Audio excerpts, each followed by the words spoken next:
to leave the country. John Lennon was living with his wife, Yoko Ono, in the iconic apartment building, the Dakota, on West 72nd Street on the Upper West Side of Manhattan, New York City.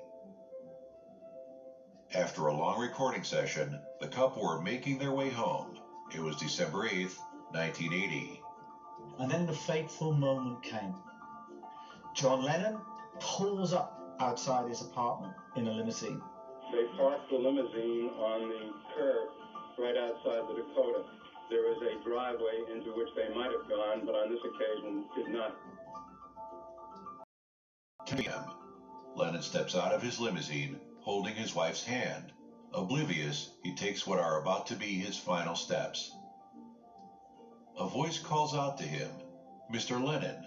It is a madman with a gun. I heard this voice, not an audible voice, but an inaudible voice saying over and over, "Do it, do it, do it, do it." I guess that was me inside. And I pulled the .38 revolver out of my pocket. Behind him and called to him, "Mr. Lennon," as he arrived at that doorway, and then in a combat stance, fired at his back, 5 steady shots.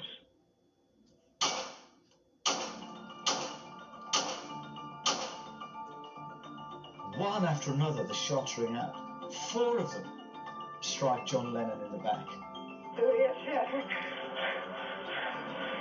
I heard Yoko, I heard the woman screaming. It was Yoko. She was screaming, "Help me." he went up the stairs. There are 5 steps that lead up into the watchman's area of the Dakota. He went through that area into an office inside, where he collapsed to the floor. The killer was Mark David Chapman, a 26-year-old who was perversely obsessed with the former Beatle. What's extraordinary about Mark Chapman is how he got his identity completely confused with that of John Lennon. On his last day at work, he signed himself out as John Lennon. He was quoted as saying he was obsessed with killing John Lennon. Simply so, in his words, "I could be somebody," he said. "I could be somebody." Or another phrase he used was, "so I could acquire fame."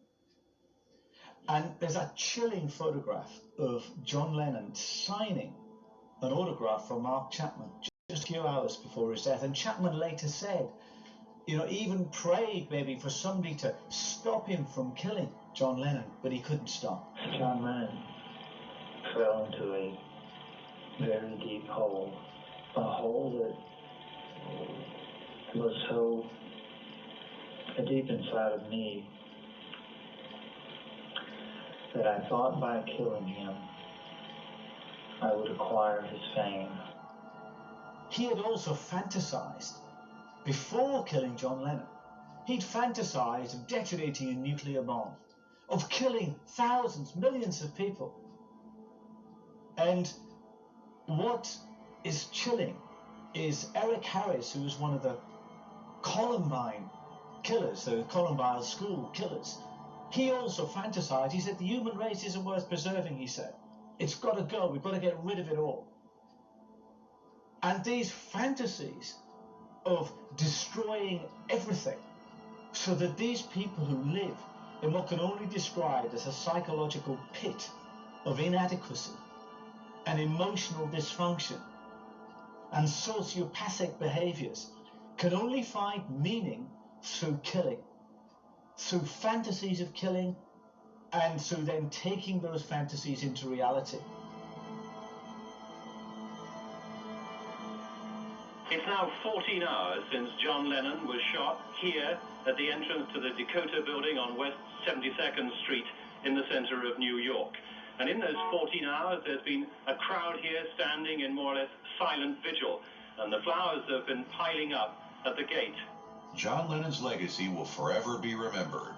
His music and statements reached people across the globe, inspiring people to stand up and spread the word of peace. The young, unfortunate